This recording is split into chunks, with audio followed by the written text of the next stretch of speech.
बिस्मिल्लाहिर्रहमानिर्रहीम। सजाद अहमद की तरफ से सबको सलाम पहुँचे। Printing system lecture number 23। चलें स्टार्ट करते हैं। डेडलॉक अवॉइडेंस यानी कि किस तरह हम डेडलॉक से बच सकते हैं, किसी भी सिस्टम को डेडलॉक के अंदर जाने से हम बचा सकते हैं। तो उसमें जो टेक्निक इस्तेमाल की जाती है सेफ स्टेट की। सेफ स्टेट के अंदर आगे फिर दो कंसेप्ट आ जाते हैं, सेफ स्टेट और अनसेफ स्टेट सीक्वेंस। अब सेफ स्टेट क्या है? सेफ स्टेट ये है कि जितने भी रिसोर्सेज आपके पास अवेलेबल हैं, आप वो इस तरतीब से किसी भी सिस्टम के अंदर या किसी भी प्रोसेसेस को अलाउ करें कि हमारा सिस्टम जो है डेडलॉक में ना जाए। फॉर एग्जांपल उन्होंने एग्जांपल दी है कि अगर हमारे पास 24 रिसोर्सेज अवेलेबल हैं तो तीन प्रोसेस हैं, P0, P1, P2। तो इनको कितने कितने चाहिए, ये उनकी रिक्वायरमेंट लिखी हुई है कि P0 को 20 रिसोर्सेज चाहिए, P1 को 8 रिसोर्सेज चाहिए, P2 को 18 रिसोर्सेज चाहिए। तो हम क्या करते हैं, पहले को 10 अलाउ कर देते हैं, दूसरे को 10, 4 और चौथे को तीसरे को भी 4। तो इस तरह हमारे पास ओवरऑल जो रिसोर्सेज थे 24, उसमें से हमने 18 रिसोर्सेज हमने प्रोसेस को दे दिए। जो हमारे पास अब 6 रिसोर्सेज फ्री में पड़े हुए हैं। तो अब यहाँ देखें कि ये प्रोसेस जो है प्रोसेस P1, इसको 4 रिसोर्सेज मज़ीद चाहिए अपना प्रोसेस कंप्लीट करने के लिए, क्योंकि 8 इसको रिक्वायर्ड हैं और 4 इसको मज़ीद चाहिए, 4 हमने अलाउ किए हुए हैं। तो यहाँ 6 में से इसको 4 और मिल जाएंगे। तो ये क्या 8 उसको रिसोर्सेज पूरे मिल जाएंगे, ये अपना प्रोसेस कंप्लीट करेगा और P1 की गेम ख़त्म हो जाएगी। इधर हमारे पास 2 रिसोर्सेज बाकी बच गए और यहाँ से अब मिल जाएंगे हमें 8 रिसोर्सेज। अब ओवरऑल हमारे पास 10 रिसोर्सेज फ्री में पड़े हुए हैं। 10 रिसोर्सेज हम इसको दे देंगे P0 को। क्यों? 10 रिसोर्सेज ऑलरेडी इसके पास हैं और 10 इसको मज़ीद चाहिए, इसको टोटल ओवरऑल 20 चाहिए। तो 20 इसको मिल जाएंगे तो ये प्रोसेस अपना काम मुकम्मल कर लेगा। तो इस तरह हमको ओवरऑल जो रिसोर्सेज मिल जाएंगे अब वो 20 हो जाएंगे। 20 रिसोर्सेज अब हम इसको दे देंगे तो ये अपना काम पूरा करके तो तीनों प्रोसेस कंप्लीट हो जाएंगे। तो हमारा जो सिस्टम है वो सेफ स्टेट में रहेगा और डेडलॉक में नहीं जाएगा। ये सेफ सीक्वेंस वही है जो मैंने अभी बताया है, आप इसको पढ़ सकते हैं।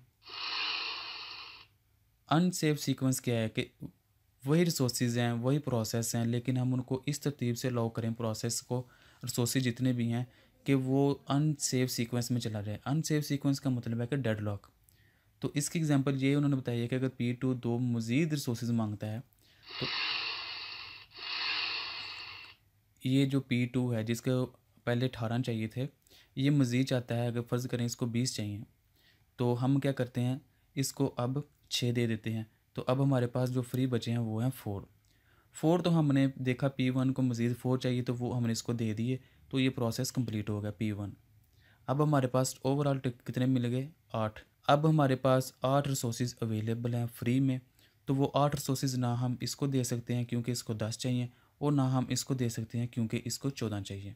तो इस सीक्वेंस से जो हमने रिसोर्सेज एलोकेट किए थे प्रोसेसेस को, तो ये सीक्वेंस चला गया अनसेफ स्टेट में। अनसेफ स्टेट का मतलब है डेडलॉक में चला गया। तो इस तरह जो टेक्निक इस्तेमाल की जाती है उसको कहते हैं अनसेफ सीक्वेंस। फिर उसके बाद बैंकर एल्गोरिथम आ जाता है। इसके अंदर एक चीज़ जो उन्होंने ख़ास तौर पर मेंशन की है कि आपका जो सिस्टम है वो सर्कुलर वेट में ना जाए। वैसे तो हमने देखा था कि डेडलॉक तब अकर होता है जब ये 4 चीज़ें हो जाएं, लेकिन उसने कहा है कि सिर्फ ये चीज़ ना हो तो आपका जो सिस्टम है वो डेडलॉक में कभी भी नहीं जाएगा, कि आपने सर्कुलर वेट को नहीं होने देना। फिर उसके बाद है डेडलॉक रिकवरी, यानी कि अगर आपका सिस्टम डेडलॉक में चला गया तो उसको रिकवर कैसे करना है, उसको फिक्स कैसे करना है, या उसको दोबारा कैसे नॉर्मल स्टेट में लेके जाना है। तो उसके लिए 2 टेक्निक्स हैं, एक है प्रोसेस टर्मिनेशन और एक है प्रोसेस प्रम्पशन। प्रोसेस टर्मिनेशन का मतलब प्रोसेस को किल कर दिया जाए, प्रोसेस प्रम्पशन का मतलब है रिसोर्सेज उससे वापस ले लिए जाएँ, यानी कि उसको प्रम्प्ट कर दिया जाए और बाद में फिर उसको दे दिए जाएंगे। तो 2 तकनीक है, या तो प्रोसेस को ख़त्म ही कर दो जितने भी प्रोसेस हैं, और या तो उससे रिसोर्सेज वापस ले लो। तो इसमें जो पहला टेक्नीक है प्रोसेस को टर्मिनेट करना यानी कि किल करना, तो उसके अंदर 2 चीज़ें जो देखी जाएंगी वो ये है कि we can terminate all process involve in deadlock. तो उसके आगे फिर 2 पार्ट हैं, या तो उस प्रोसेस से रिलेटेड जितने भी प्रोसेस अवेलेबल थे या उससे लिंक थे उन तमाम के तमाम को ख़त्म करना पड़ेगा, या ये है कि एक एक करके तमाम प्रोसेस को ख़त्म करें तब तक जब तक हमारा सिस्टम डेडलॉक से बाहर नहीं आ जाता। यानी कि प्रोसेस को ख़त्म ही करना है ना, तो 2 तरीके हैं, या तो सबको ख़त्म कर दो या एक एक करके तब तक ख़त्म करते रहो जब तक हमारा सिस्टम डेडलॉक से बाहर नहीं आ जाता। तो इसमें ये है कि किलिंग ऑल प्रोसेस यानी कि सबको अगर ख़त्म कर दे गया तो ये हमारे लिए थोड़ा महंगा पड़ जाए, कॉस्टली हो सकता है, एक्सपेंसिव हो सकता है। वो कैसे? सिंस सम प्रोसेस में have been doing something important for long time and will need to re execute again. यानी कि कुछ प्रोसेस ऐसे थे जो बहुत लंबे अरसे से एग्जीक्यूट हो रहे थे, घंटे से, 15 मिनट से, 20 मिनट से, 2 घंटों से। तो उन प्रोसेस को मज़ीद थोड़ी एग्जीक्यूशन चाहिए थी, तो उसने कंप्लीट हो जाना था। तो इस तरह अगर हमने उसको किल कर दिया तो हमारा ये लॉस हो जाएगा। तो नीचे उन्होंने कुछ चीज़ें बताई गई हैं कि अगर आपने कोई प्रोसेस को किल करना है तो कुछ चीज़ें आपको वहाँ ज़रूर राइट डाउन कर लेनी चाहिए, ज़रूर देखनी चाहिए, या उनको फॉलो करते हुए ये देखना चाहिए कि आया कि जो ये प्रोसेस है इसको मैं किल करने लगा हूँ, ये मेरे लिए फ़ायदेमंद भी है या नहीं। तो वो कौन सी चीज़ें हैं वो देखनी चाहिए कि how many resources being held by that process. इस प्रोसेस ने कितने रिसोर्सेज पकड़े हुए थे, हाउ लॉन्ग ये कितनी देर से एग्जीक्यूट हो रहा था, how long it had to be before complete, और उसको कितनी देर तक कंप्लीट होने जाना चाहिए था, how many process will have to be terminate, तो कितने प्रोसेस चाहिए कि इसको टर्मिनेट करें, how many resources it need to complete job, और कितने रिसोर्सेज को चाहिए थे कि इसकी जॉब कंप्लीट हो जाए। तो इन सब चीज़ों को देखते हुए फिर हमको डिसीजन करें कि आया कि इस प्रोसेस को हमने ख़त्म करना है या नहीं ख़त्म करना। अगर तो वो 90, 80 या 99 के करीब है तो उसको कभी ख़त्म ना करें, या अगर तो वो 10% हुआ था उसको ख़त्म कर दें। तो इस तरह बाद में हम देख सकते हैं कि जिसको हम ख़त्म करने लगे हैं आया वो हमारे लिए फ़ायदेमंद है या नहीं, और ये चीज़ें नोट डाउन कर लें और फिर कोई डिसीजन करें कि ये हमारे लिए बेहतर है इसको ख़त्म करना या नहीं। जो दूसरी टेक्निक है डेडलॉक से निकलने के लिए वो है रिसोर्सेज परमिशन, यानी कि रिसोर्सेज किस वक्ती तौर पर उससे वापस ले लिए जाएँ और बाद में फिर उसको एलोकेट कर दिए जाएंगे।